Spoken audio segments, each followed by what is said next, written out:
Boa noite. Boa noite. Crise no governo. Dilma afirma que Joaquim Levy foi infeliz ao falar sobre desoneração. Protesto termina com um caminhoneiro atropelado no Rio Grande do Sul. As interdições continuam em pelo menos 5 estados. Operação Lava Jato. 2 executivos da Camargo Corrêa aceitam acordo de delação premiada. Identificado o empresário que foi morto durante troca de tiros em São Paulo. Nível do sistema Cantareira tem nova alta, mas situação ainda é crítica. Na Rússia, investigadores falam que morte de opositor de Putin foi crime planejado.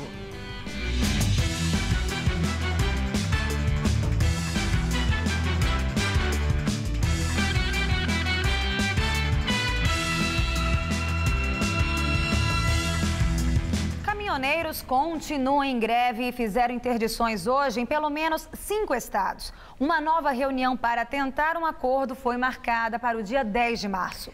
Representantes da categoria afirmam que um dos grandes problemas para a falta de acordo é o preço do frete.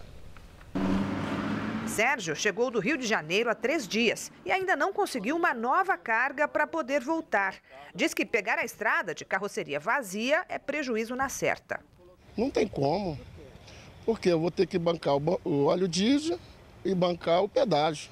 Os caminhoneiros se queixam dos aumentos no preço do óleo diesel e do valor do frete. Eu carreguei há 2 anos aqui atrás, para Fortaleza, um frete eu carreguei por R$ 9.500. Hoje o mesmo frete eu carrego por R$ 8.500. Eu fui na Bahia, voltei, carreguei no interior do Rio de Janeiro, descarreguei uma parte em Cotia.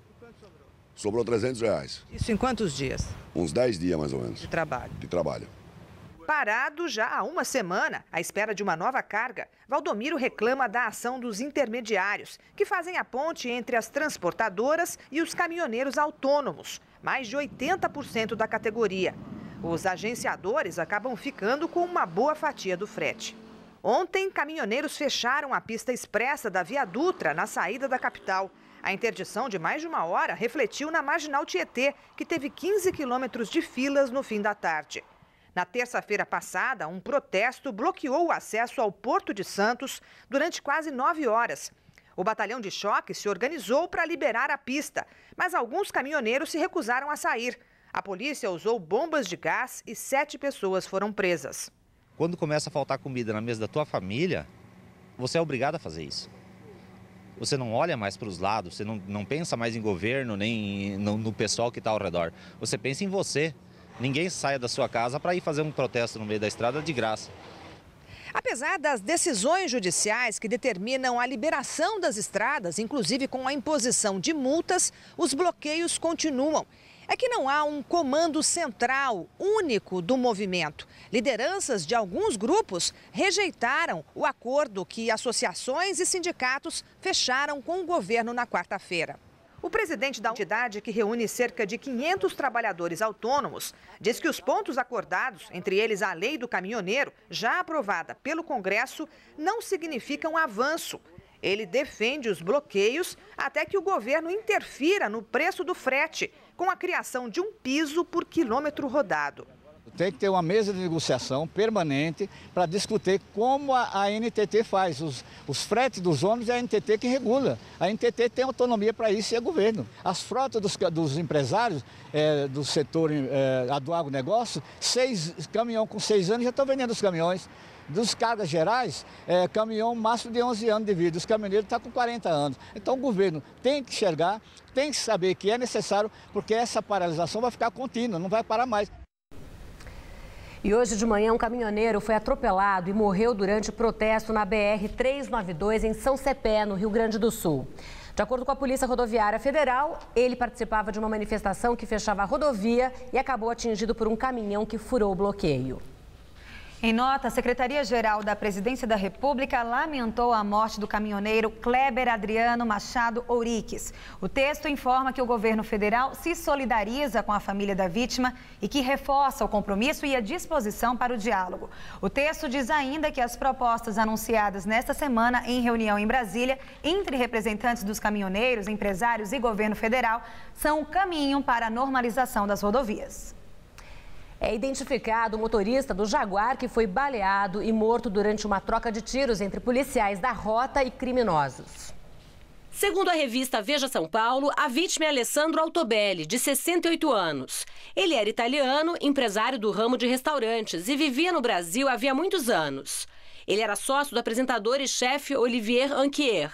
De acordo com a polícia, o empresário foi baleado durante uma perseguição a 4 bandidos. Ainda de acordo com a PM, o tiro que matou o empresário partiu da arma de um dos bandidos, que tentou levar o carro de Altobelli. Um suspeito foi morto e outras 2 pessoas ficaram feridas durante os 10 minutos de perseguição e tiroteio, entre elas um policial militar. Agora o caso será investigado pelo Departamento de Homicídios. E ainda de acordo com a polícia, os 3 criminosos que conseguiram escapar estão sendo procurados. Começaram a circular em São Paulo novas linhas de ônibus que irão rodar durante a madrugada. Os coletivos que foram para as ruas hoje pegam passageiros da meia-noite às 4 da manhã e percorrem o trajeto feito pelo metrô, que está fechado neste horário, e atende também terminais de ônibus. As 151 linhas operam com intervalo de 15 a 30 minutos entre os ônibus. A tarifa é a mesma do período diurno, R$ 3,50. O horário das linhas noturnas está sendo divulgado por folhetos, banners e também pelo aplicativo e no site da SP Trans. Para garantir a segurança dos passageiros, a Guarda Civil está nos terminais e o Ilume, que é o órgão de iluminação da Prefeitura, disponibilizou pontos de luz nas conexões das linhas. Moradores de São Paulo reclamam do serviço PSIL da Prefeitura, responsável por fiscalizar o barulho na cidade. Os limites de ruído são definidos pela lei de zoneamento e quem descumpre está sujeito a multa de R$ 34.500. Dentro do bar na Vila Madalena, o movimento começa às 8 da noite. É dia de show e a casa promete encher. 4 horas depois, o agito continua. E o vizinho, no mesmo endereço há 15 anos, tenta descansar. Olha, meia-noite passa de 50 aqui na medição, na casa do Tom, que sofre com isso pelo menos de quinta a domingo. Como é que é dormir do lado do bar? Muitas vezes a gente não dorme, né? Às vezes a gente pega no sono e consegue até umas 2 ou 3 da manhã, mas depois a gente acorda novamente e aí fica difícil completar a noite de sono, né? Pela lei do silêncio, o aparelho medidor de ruído deveria apontar até 45 decibéis nesse horário. Tom já fez mais de 40 reclamações à prefeitura nos últimos anos. O proprietário da casa noturna até que saiu, mas veio um novo e o problema continua. Som alto durante toda a madrugada e, por isso, o Tom insiste em registrar mais queixas pelo telefone 156. Qual o horário de funcionamento do estabelecimento? Entre 11 horas e 4h30 da manhã. Essa reclamação não é imediata e não tem prazo para ser atendida. Mas o que acontece essa noite? A gente não vai dormir? Estou registrando sua reclamação. Eles vai ser enviado para o órgão responsável e eles vão tomar as providências. Cansado de promessas, colocou a casa à venda, mas até agora, nada. A gente fica com uma casa praticamente sem valor. Eu não consigo vender 40% abaixo do mercado. Esta outra moradora da Vila Madalena, na Zona Oeste, tem medo de represálias de donos de bares e prefere não se identificar. Em frente à casa dela, registramos barulho acima do permitido por lei. Embora sofra com problema frequentemente de madrugada, ainda resiste em deixar o bairro. Foi meu avô que construiu, ela tem 75 anos. Foi reformada, tudo. Uma das primeiras casas aqui da Vila Madalena. De sábado, neste bar da esquina, propriamente dito, já chegou aí até às 6 da manhã. Nunca vi ninguém do PSIL vir aqui. Atualmente, o PSIL tem 15 equipes para fiscalizar a cidade inteira. No ano passado, foram cerca de 33 mil reclamações. Só que o problema do barulho em São Paulo vai muito além da Vila Madalena e das boates. Tem situação que chega a virar caso de polícia. Carlos sofre com uma obra no prédio vizinho na região dos Jardins. Fez 12 reclamações, todas com protocolos, de junho do ano passado para cá. Conta que a obra, no período noturno, tinha o uso até de britadeira. Sem a equipe do PSIL aparecer, acionou a polícia militar por 2 vezes. Todo mundo foi parar na delegacia e só assim ele conseguiu um pouco de sossego. Você não dormir à noite, no dia seguinte, 7 horas da manhã, nós temos que sair para trabalhar. E o barulho a noite inteira e ninguém faz nada. Você liga para a prefeitura, liga para etc. Então é uma coisa muito chata, a gente fica muito triste com esse atendimento que a gente, munícipes, recebe dos órgãos e da prefeitura. É uma verdadeira vergonha.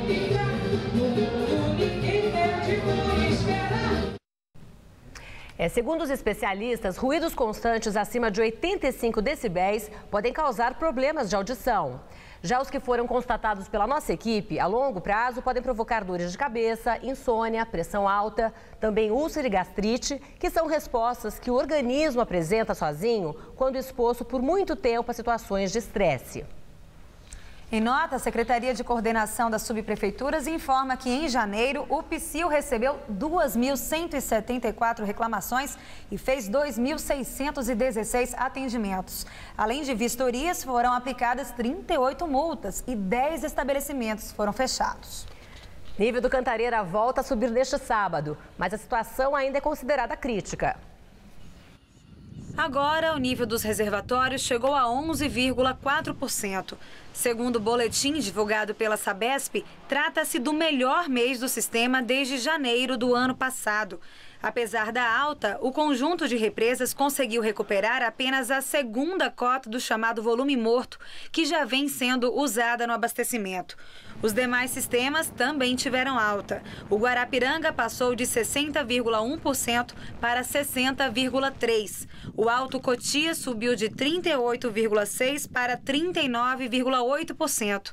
Já o Alto Tietê permaneceu estável pelo terceiro dia consecutivo e está com 18,3% de sua capacidade. E o tempo mudou neste final de semana em toda a faixa leste paulista. No litoral, a chuva atrapalhou a ida à praia. E aqui na Grande São Paulo, o tempo chuvoso não deixou as temperaturas subirem muito. Neste começo de noite, os termômetros da cidade marcam apenas 21 graus. E como é que será que fica o tempo neste domingo, hein? Vamos aos detalhes da previsão.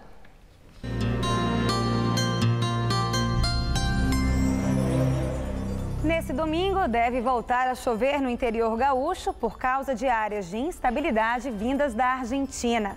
No leste do Sudeste e no norte de Minas Gerais, chove a qualquer hora do dia e em todas as outras regiões do país continuam as condições típicas de verão. Muito calor que, somado à alta umidade do ar, resulta em chuvas a partir da tarde. Os termômetros ficam perto da casa dos 25 graus em Curitiba, 28 em Porto Alegre e chegam a marcar 32 em Aracaju e no Rio de Janeiro, 33 em Boa Vista e em Cuiabá e 36 graus em Teresina, no Piauí. No estado de São Paulo, as temperaturas continuam bem altas no interior, com chuvas a partir da tarde. Já na faixa leste, o dia fica com muita nebulosidade e o calor diminui. No oeste do estado, a máxima chega aos 34 graus em Presidente Bernardes e em Araçatuba. Já na faixa norte, 30 graus em Franca, 32 em Barretos e 33 em São José do Rio Preto. No litoral paulista, a previsão é de chuva a qualquer hora. A máxima chega aos 28 graus em Santos e aos 30 em Caraguatatuba. Para a Grande São Paulo, apesar das temperaturas terem uma ligeira queda, a sensação ainda é de tempo abafado. Amanhã, aqui na capital, mínima de 19 e máxima de 28 graus.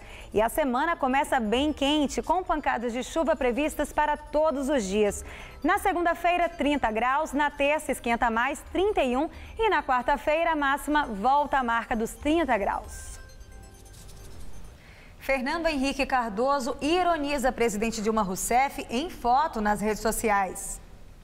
Na imagem, o ex-presidente segura uma nota de R$2 e um cartaz que diz "Foi FHC", numa clara referência à criação do Plano Real. A expressão "Foi FHC" virou piada nas redes sociais depois que a presidente Dilma Rousseff afirmou mais de uma vez que os casos de corrupção na Petrobras começaram ainda no governo de Fernando Henrique. Desde então, os internautas passaram a culpar o ex-presidente por diversos acontecimentos da história. A afirmação de Dilma se baseou no depoimento do ex-gerente da petroleira, Pedro Barusco, que disse receber propina desde 1997. FHC já respondeu à presidente dizendo que a atitude dela é como a de quem bate uma carteira e grita "pega ladrão".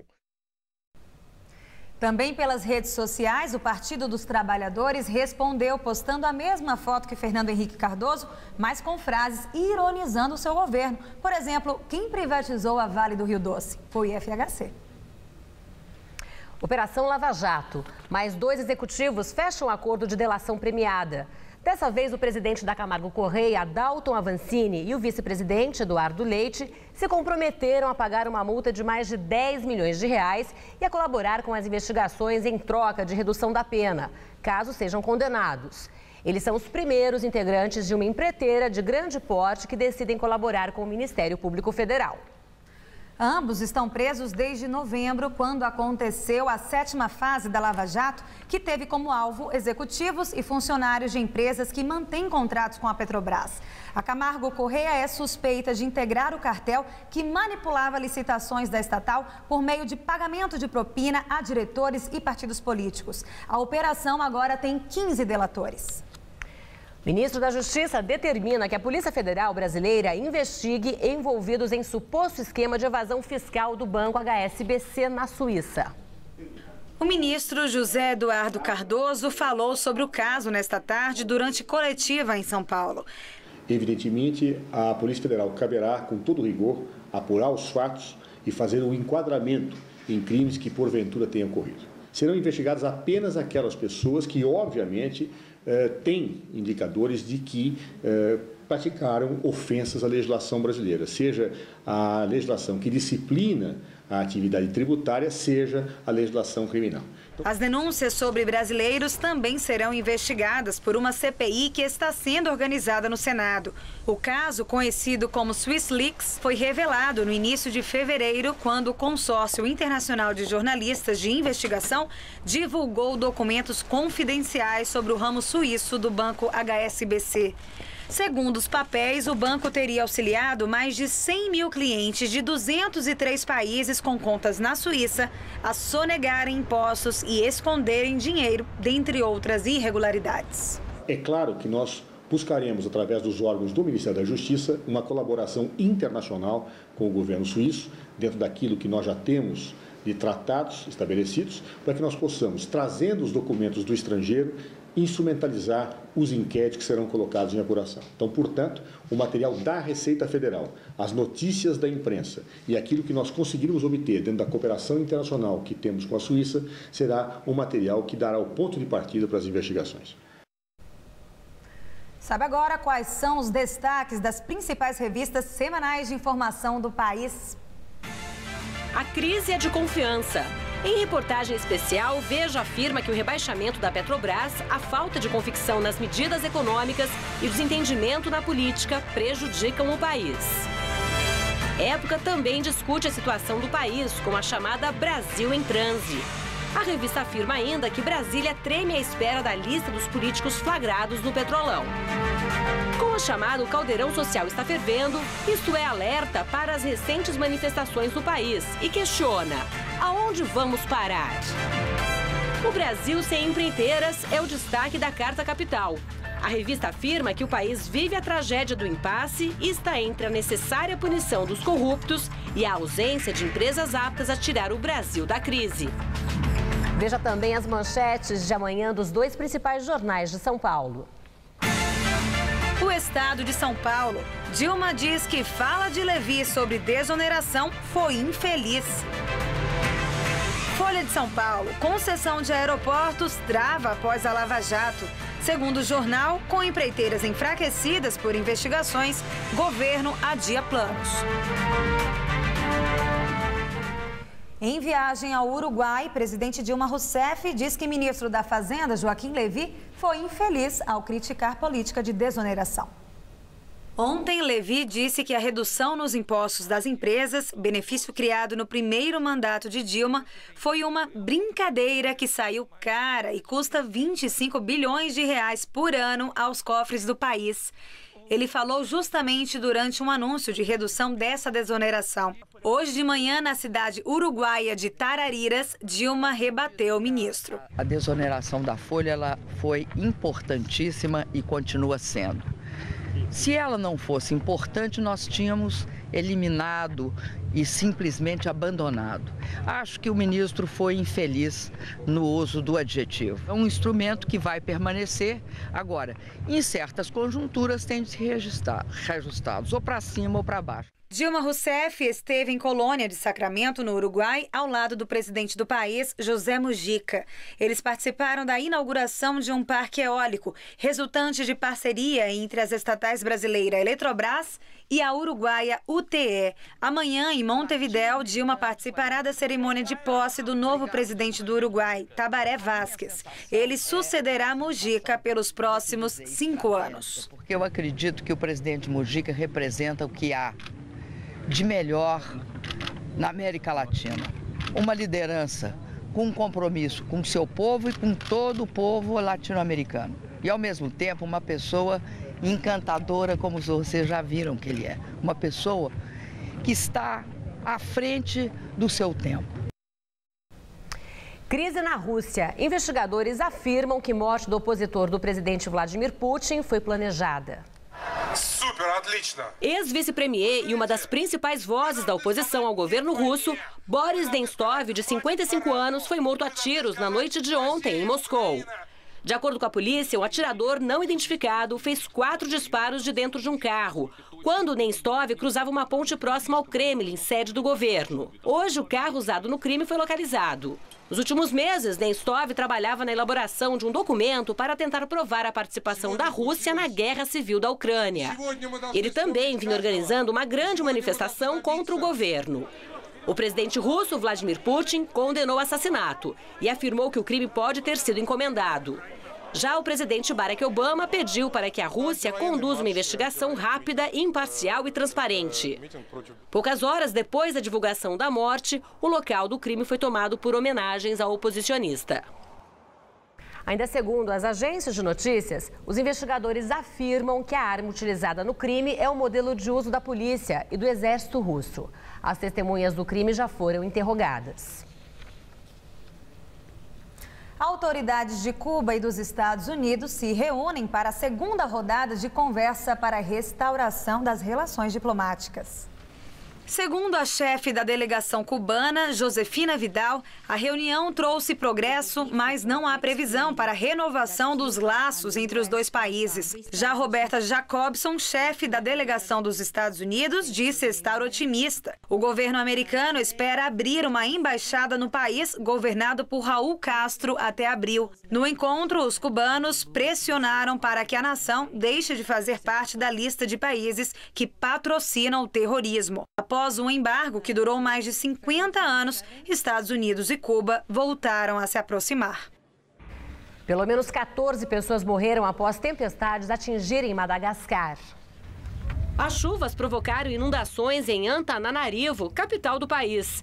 Segundo a Agência Nacional de Riscos e Catástrofes, 24 mil pessoas ficaram desabrigadas e pelo menos 50 casas desabaram. Diques de subúrbios da cidade também cederam e a energia elétrica sofreu cortes. As autoridades locais organizam a retirada dos habitantes da cidade. E o governo pediu para que escolas, igrejas e ginásios abram as portas e acolham os desabrigados. Em visita ao Japão, Príncipe William veste roupa de samurai. Sem a companhia da mulher, Kate, que espera o segundo filho do casal, William está no país representando a avó, a Rainha Elizabeth, e o pai, o Príncipe Charles. A última visita de um representante da família real ao Japão aconteceu em 2008. Durante a viagem, William chegou a vestir o tradicional traje usado por samurais, inclusive com um sabre. Ontem, o príncipe se encontrou com a família imperial japonesa. Amanhã, William segue para Pequim, a capital da China.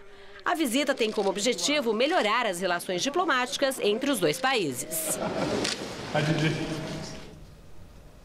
E na segunda-feira, o Jornal da Gazeta terá novidades.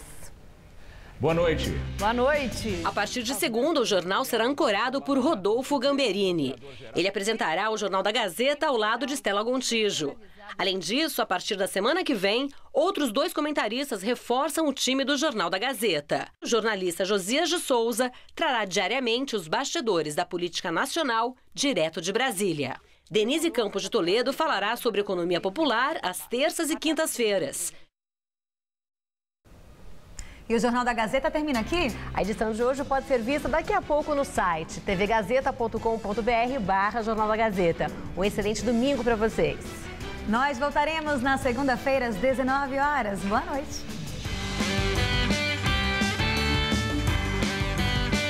Nesta segunda, 11h30 da noite, aprofunde-se nas questões urbanas na estreia de Cidade Ocupada. Assista agora Gazeta Imóveis.